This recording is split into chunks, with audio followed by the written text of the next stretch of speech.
Hai, salam sejahtera, selamat datang ke Terah Muda. Malam ini kita dah menghampiri pengakhiran tahun 2020. Hari ini merupakan hari terakhir November 2019 dan malam ini kita nak mengimbau sedikit sebanyak tentang apa yang berlaku sepanjang 2020 dan apakah harapan yang kita harapkan untuk 2021. Tapi sedikit ya, kalau kita boleh pergi ke belakang, 17 November 2019, COVID-19 yang pertama, kes yang dilaporkan secara rasmi di China. Kemudian pada 23 Januari 2020, kita ada kes yang pertama di Malaysia seperti mana dilaporkan oleh Kementerian Kesihatan Malaysia. Lepas tu 8 Mac 2020, kita ada PKP yang pertama.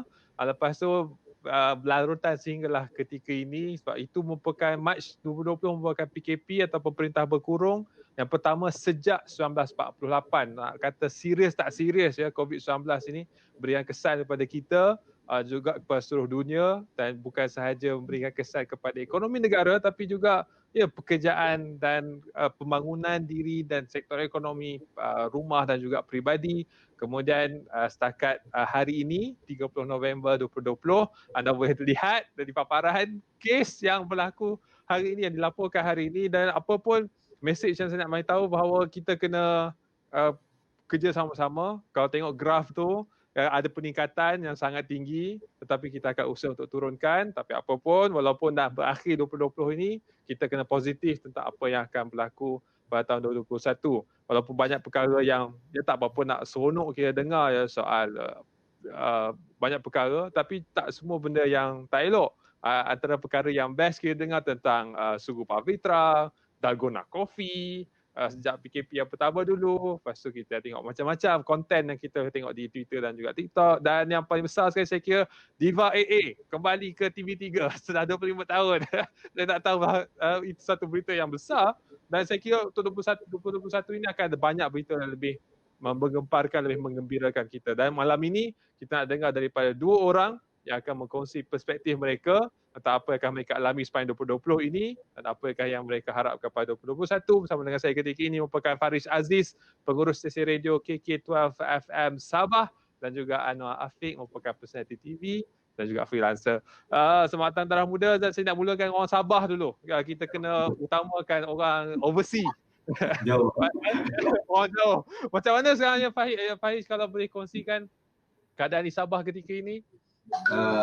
Terlebih dahulu saya nak ucap terima kasih lah kepada Darah Muda kerana sudi kata orang tu menjemput saya, dan bila saya dapat jemputan ni saya agak terkejut, sebab saya di Kota Kinabalu Sabah. So bila saya dijemput kata ada rakaman, saya terus tanya nak ke Kuala Lumpur ke?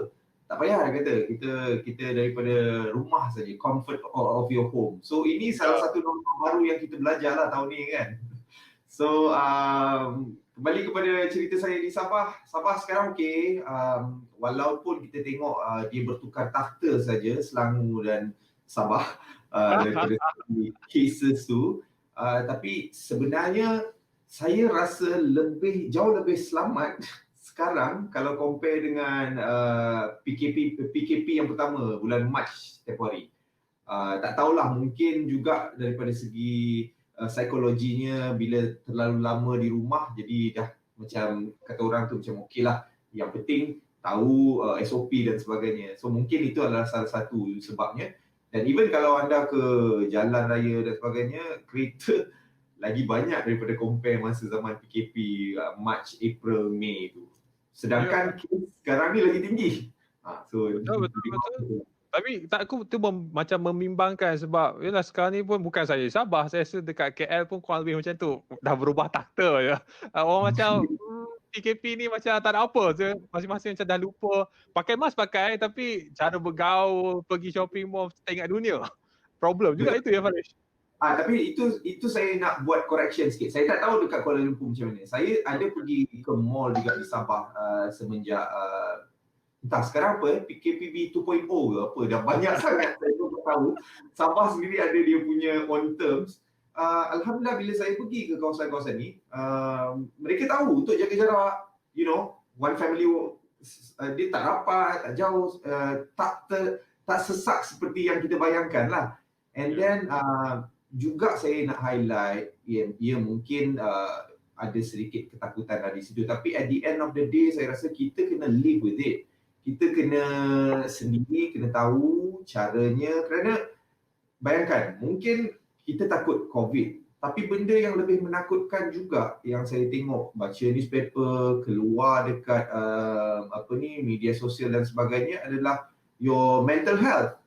Ramai anak-anak muda yang terkesan daripada segi mental, apabila terkurung, tak boleh buat apa dan sebagainya. So I think ini salah satu daripada cara diorang untuk keluar daripada situasi itu, dan dalam masa yang sama macam saya cakap awal tadi lah, kena pandailah, kena tahu jaga diri, dan bukanlah suka-suka hati nak kita nak tahu keluar. juga macam mana ya kita berhadapan dengan situasi itu kan, macam mana ya Faris dan juga Anwar berhadapan dengan PKP waktu PKPB dan segala macam itu.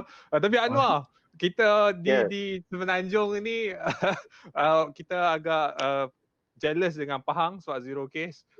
Kelantan juga ada kes baru. Tapi nak juga dengar perspektif Anwar sebab walaupun kita duduk di kota yang sama, tapi mungkin ada perspektif yang berbeza. Saya pergi ke Bird Valley minggu lepas, Masya Allah, ramainya orang macam tak ada apa, macam tak ada COVID.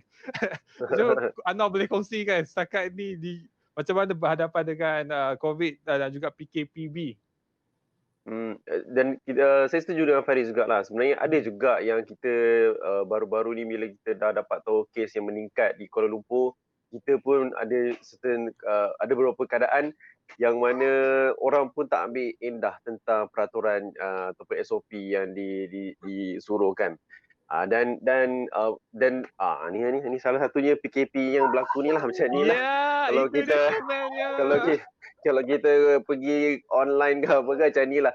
Tapi nak kembali pada tadi tu, sebenarnya apa yang Faris sebut sebenarnya ramai juga yang sedar juga tentang apa yang perlu SOP tu, menggunakan pelitup muka, menjaga jarak fizikal kan. Dan ramai yang sebenarnya buat tu juga. Namun saya pun tak pasti bagaimana sebenarnya di Kuala Lumpur ni semakin meningkat kes ni sebenarnya. Macam saya pun fikir, kadang kita ada kesempatan, ada juga bila ada rezeki untuk buat kerja yang dibenarkan, kita pun macam mana boleh meningkat juga kan. So dalam semacam ini kita risau ni masa awal-awal PKP tu, Masya Allah, bila saya ada sempat bersiaran, yang ni ini ialah paling risau. Saya nak keluar ke tak? Memang saya kena keluar sebab bising tak dah. Tapi bila fikir balik macam bila nak balik tu, adakah saya nak balik ni, nak bawa sesuatu untuk diorang ni macam mana kan. Ni kita tengah live lah, tengah live ni ada ni untuk kita nak kongsikan pengalaman ni. Pengalaman apa ni? Kongsi. Tiba-tiba diam pula kan. Diam pula. Tapi untuk secara ringkasnya, financially and mentally tu memang adanya cabaran yang paling tinggi lah bagi saya. Kan orang boleh masuk terus kot daripada cabaran dari segi soal kewangan itu. Sebab saya kira ramai yang terkesan, ramai berhadapan dengan isu itu. Tapi lain cara dia mendekati isu tersebut. Kalau sebelum ni, Darah Muda pernah panggil ada di kalangan bekas pramugara yang berhenti kemudian masuk ke dalam bisnes F&B, buat di Instagram. Anwar macam mana berhadapan itu? Sebab saya rasa Borak Kopitiam masih berjalan seperti biasa kan? Alhamdulillah masih berjalan, dan itu sahajalah yang menjadikan satu platform untuk bukanlah satu-satunya, tapi saya ada mengajar mengaji juga sebenarnya. Bila freelancing ni, bila secara umum kita tahu freelance ni dia guna apa saja kemahiran untuk jana pendapatan. So kebetulan memang saya ada kelas mengaji. Dulu saya tak terfikir pun untuk buat online sebab selalu memang saya pergi ke rumah-rumah. Sekali bila dah masuk minggu ketiga ke apa, baru saya perasan, ini macam mana nak bayar bil ni kalau berterusan macam ni. Sebab kita dah tahu, kan first mula 18 Mac tu, dan dia kata lanjut untuk 2 minggu. Lepas tu dia tambah lagi, kita dah macam okay, ini dah buka mata sikit dah ni. Macam mana ni kan, dah bertambah ni, dah sekejap je ni.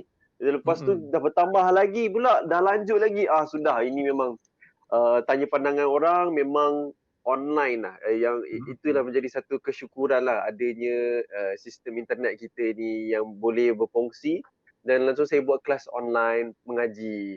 Dan Bila namun tak sebut, semua ya. tak semua anak murid saya boleh pergi ke online sebab adanya juga yang kecil-kecil yang yang perlu pemantauan daripada mak ayah dia sendiri. Jadi kalau tiba ada kelas tu mak ayah dia tak ada di situ, tak dapat akses kepada gadget untuk bergerak online, memang tak dapat lah. Jadi saya macam dibayar mengikut kelas sesi, dan kalau tak ada sesi tu maka berkuranglah pendapatan. Tapi namun saya nak cakap saya syukur sangat juga sebab saya tak ada komitmen yang banyak. Siapa yang komitmen yang tinggi tu mungkin itulah menjadi satu cabaran yang lain. Tapi komitmen saya tak banyak. Anak saya masa tu pun baru nak masuk setahun, dan isteri saya sedang mengandung masa tu. Lagilah mentally dia mencabarlah bila trimesternya kan. Bila mengidamnya, Tapi kita sekarang macam dah bersalin ke? dah bersalin dah. Anak saya yang tengah tidur ni 3 bulan dah. Itu dia, anak COVID. Itulah pasal berpantang pun Aduh. dalam PKPB ni. Ya. Kalau saya nak ajak orang rumah sembang macam mana, dia kalau release test kat sini. Apa ni bang, tak dapat keluar ni, dah habis pantang pun tak dapat keluar ni. Aduh, pening. Kita pun cakap, abang pun pening kan, macam mana nak buat korang happy. Ya, Kan, so itulah. kalau boleh Ya. saya nak tanya juga pada Faris ya, sebab bila Anwar sebut tadi macam dia kena tukar daripada benda yang biasa buat kepada benda yang baru nak buat online dan sebagainya. Faris sebut dalam satu interview tahun 2018, Faris ceritakan tentang pengalaman bila pertama kali buat durian runtuh pada 2006, dan antara benda yang Faris sebut ialah kena bagi ruang dan kena ada skill communicate, skill untuk bercakap dan juga skill untuk think fast, untuk berfikir secara pantas. Mungkin Faris boleh kongsikan juga pada kawan-kawan kita yang melihat Darah Muda malam ni macam mana tips tu nak berfikir pantas, sebab perubahan berlaku sangat cepat, kita nak kena bersifat adaptif, tetapi secara kesabaran sebenarnya. So bagi saya apa yang kita dapat di pekerjaan kita ke, profession kita ke, sebenarnya itu adalah benda-benda yang boleh di-adapt ke our daily life. Saya suka tengok Anwar bercerita full of passion, especially bila kita bercerita tentang family. Sebab saya rasa setiap orang tu dia berbeza-beza. Okay, apa yang dia hadapi berbeza-beza. So saya boleh relate dengan Anwar. Dia ada anak, saya ada anak. Tempoh COVID ni, 2020 ni yang kami alami adalah yang kami boleh relate. Our kids, anak saya nak keluar. Kesian budak ni kan, umur 5 tahun, 3 tahun. Dia bukan boleh lama dekat rumah. So every time macam my kids akan tanya kepada saya, bila boleh pergi pantai, boleh pergi beach. Sabah kan known for the beaches kan, so pergi ke pantai dan sebagainya, things like that.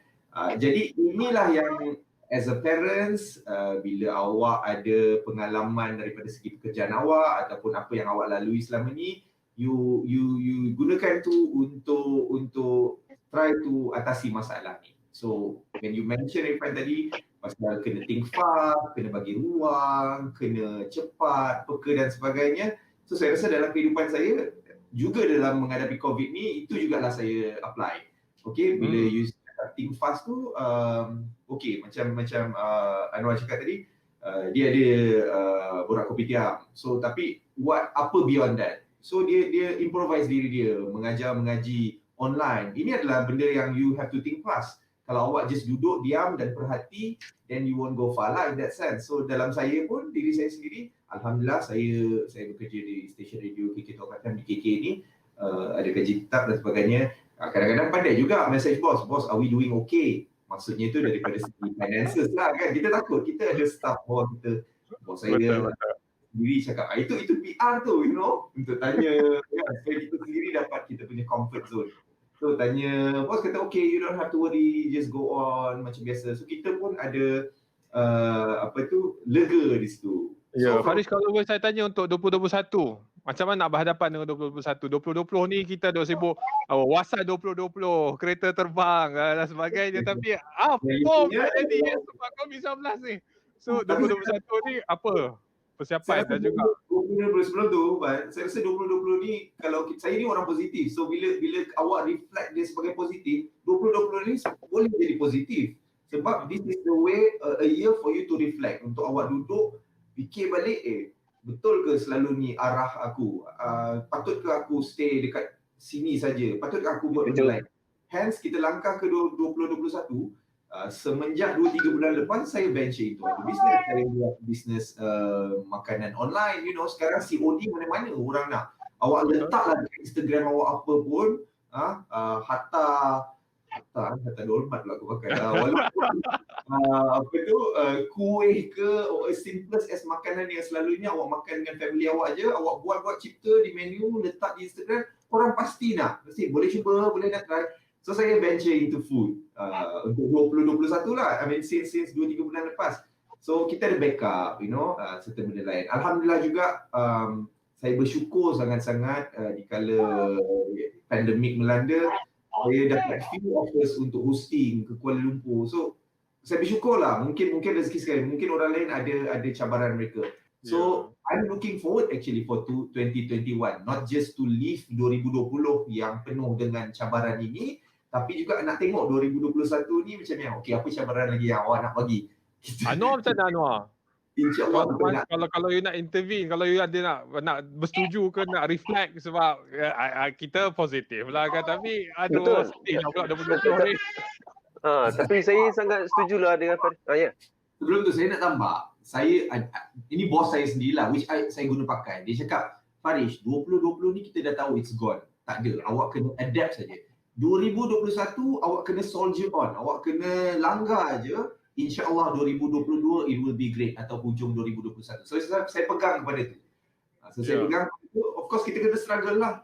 Tapi dalam masa yang sama, kalau kita duduk, diam dan tengok, we won't go anywhere. Anwar, macam mana? Saya sangat setuju dengan Faris lah sebenarnya.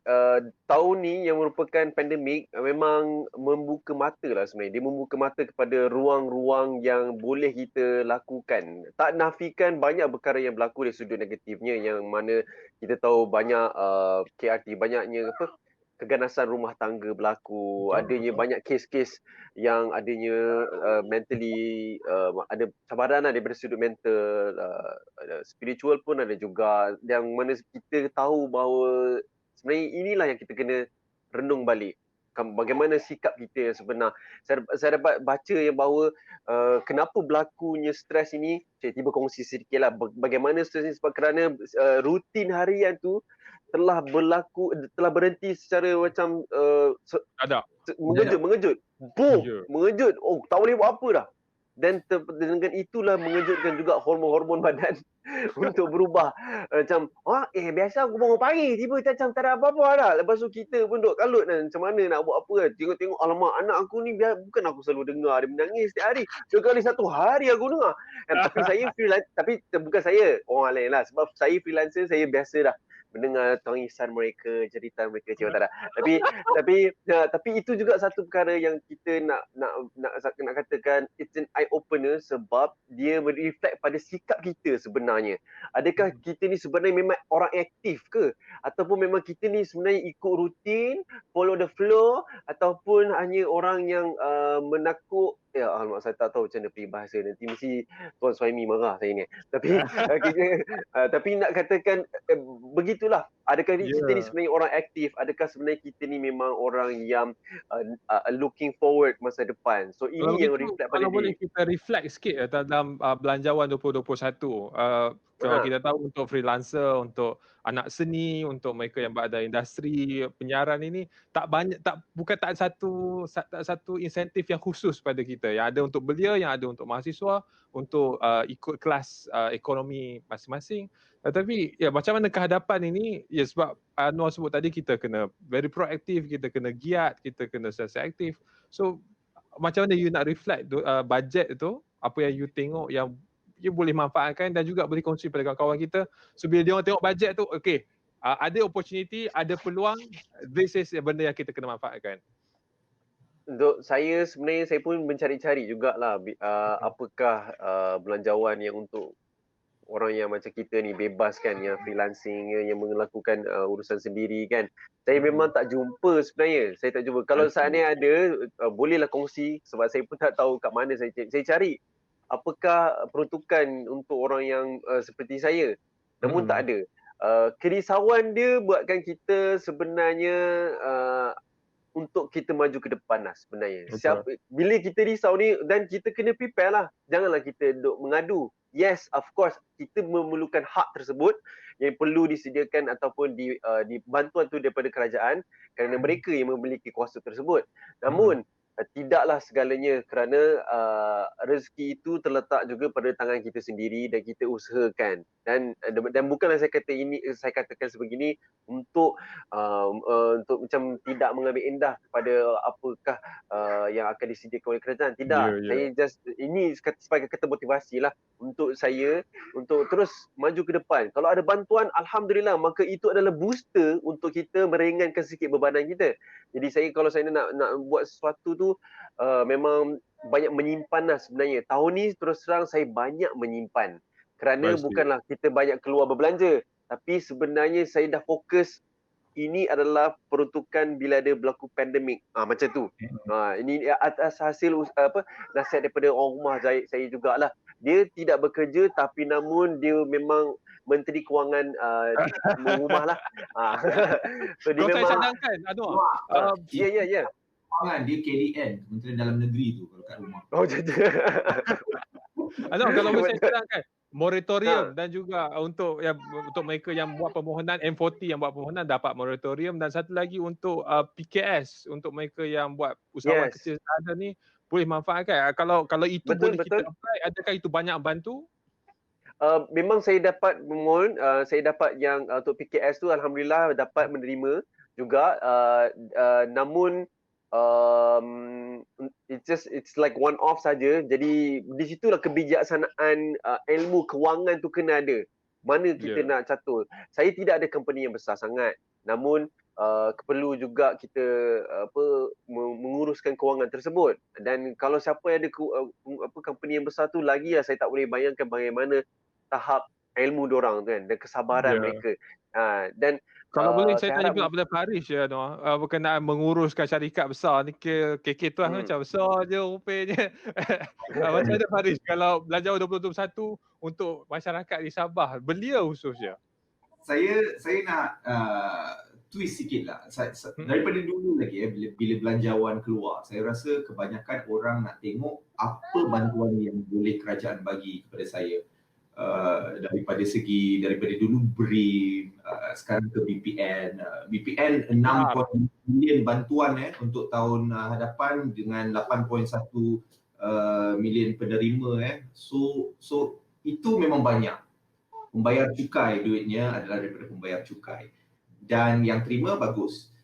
Tapi saya ada sedikit problem. Bukan daripada segi pemberian itu bagus. Okay. Masyarakat sendiri, kita selalu nak tengok ini sebagai ukuran kita, tanda aras kita. So we look at this, kita ada dapat bantuan. Okey lah kan, kita ada bantuan 600, 750, 750 M40. Kita tak tengok beyond that, benda-benda lain yang government bagi tau, seperti janitor kerja. Okey, 1 bilion untuk 200,000 pelatih reskilling dan upskilling. Why not we take this 1 year or 2 years yang kita hadapi ni, yang memang kita tahu daripada segi pekerjaannya payah, untuk kita upskill diri kita, skill diri kita. KWSP account 2 anda boleh keluarkan untuk education. Why not keluarkan sikit untuk tak tahu ambil kursus ke dan sebagainya, where eventually it will help anda punya resume dan diri anda sendiri. So saya kalau begitu Faris, untuk 21 ni mungkin pesanan istilahnya azam awal 2021, kita masih ada sebulan lagi untuk pesanan kepada kawan-kawan dan juga penonton Darah Muda ni. Apakah pesanan Faris kepada mereka? So saya rasa sama sebenarnya, setiap tahun adalah semoga lebih baik daripada 2020, and I'm pretty sure 2021 akan lebih baik daripada 2020 untuk semua orang. Okay, insya-Allah kita doakan sama-sama. Tapi apa yang anda perlu buat, anda perlu hustle sikit lah, anda perlu soldier on lah bahasa Inggerisnya. Tak bolehlah kita duduk saja. Macam saya cakap tadi, tengok peluang-peluang kecil ni, just be active, kreatif, proaktif dan sebagainya untuk anda tengok peluang-peluang kecil ni. Apa peluang kecil? Saya bagi benda paling senang saja. Instagram saja. Anda boleh, okey, mungkin anda akan cakap lah, alah Farish, awak senang lah, awak ada beribu followers, artis-artis ada juta followers. Tidak. Saya follow kadang-kadang certain account yang menjual SME punya bisnes, makanan ke, bisnes daripada rumah ke. Followers mereka tak ramai, tapi mereka begitu aktif, begitu kreatif, proaktif dalam buat bahan-bahan mereka ni, sampaikan saya nak. And dia menjadi trending di Kota Kinabalu lah itself. So itu contoh kecil. Benda-benda lain macam kalau untuk belia daripada segi budgeting ataupun belanjawan, HRDF bagi latihan kerja, KPT PACE fresh graduate dapat voucher 3,000 untuk menjalani kursus. Cuba tengok benda-benda kecil ni, try to apply, upskill and reskill yourself. Saya rasa. Alright. Thank you Farish, dah jadi macam kuliah belanjawan 21 lah. In detail lah kita masuk. Itu tak masuk lagi soal bantuan yang baru diumumkan Menteri Kewangan kan, RM100 untuk belia, RM100 untuk mahasiswa. Tapi Anwar, mungkin pesanan akhir ni untuk anak kecil, mereka ada anak-anak. Saya tak ada anak, saya masih lagi single and ready to mingle. Anwar. Single life dulu.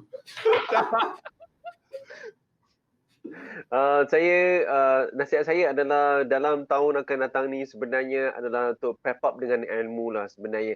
Walaupun tak nafikan waktu pandemik ni di sudut social media ramai yang ambil peluang untuk menjadi kreatif, menjadi melakukan apa-apa sajalah. Namun saya nak minta kalau boleh kita manfaatkan dengan benda-betul yang bermanfaat. Sebab saya nak masukkan sedikit unsur akhir zaman lah. Sebab kita takut benda-benda unsur-unsur yang kita lakukan ini tidak membawa manfaat untuk kita di akhirat nanti. Jadi ambillah peluang ini untuk menggarap ilmu dan jadikan dia manfaat untuk dimanfaatkan, digunakan oleh orang yang lain. Dan ambil peluang juga untuk belajar tentang tadi lah pasal kewangan tadi. Simpan dan juga memberi kepada siapa yang betul-betul memerlukan. Saya kebetulan memang saya sedang buat berakaman bersama dengan RTM sebenarnya. Dan ia ada satu benda yang membuka mata saya. Saya akan kongsikanlah tajuk dia adalah, boleh ke kongsi Bolehlah. Diary Kemanusiaan Jariah, yang mana saya jumpa ramai orang yang tidak kira bangsa, India, Cina, Melayu, yang membuatkan kerja-kerja jariah, dan ia membuka mata bahawa kita memberi tersebut akan membalaskan.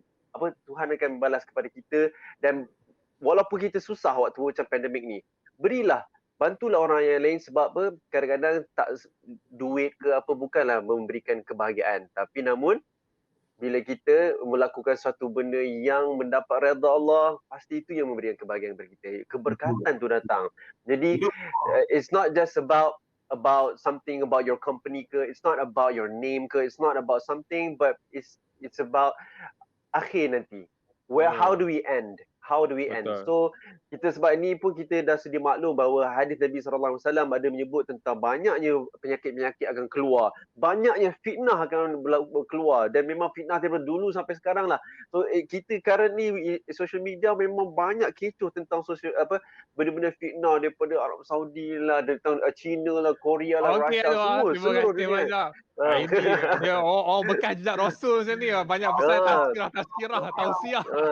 Jadi jagalah diri, berikanlah manfaat kepada orang yang lain. Itulah. Terima kasih banyak pada Anwar dan juga Farish kerana bersama kita di Darah Muda, dan saya kira ada pesanan dan benda baru sebenarnya. Saya ingatkan kita akan cuba untuk dismiss bahawa 2020 tu wujud sebenarnya. Sebenarnya kita 2019 skip 2021, tapi ada harapan dan juga hope dan juga semangat yang disuntik oleh dua tamu kita, dan saya harapkan itu memberikan manfaat kepada para penonton. Dan akhir sekali, kita kena jadi macam Pahang, Sabah dan Selangor, KL dan juga negeri-negeri lain harus ikut jejak langkah Pahang, kurangkan dan kita capai zero case COVID-19, putus rantai COVID-19, dan kita caranya kena amalkan budaya norma baharu. Dan apa pun, jumpa anda lagi bersama dengan saya Irfan Faruqi. Jumpa lagi di Darah Muda.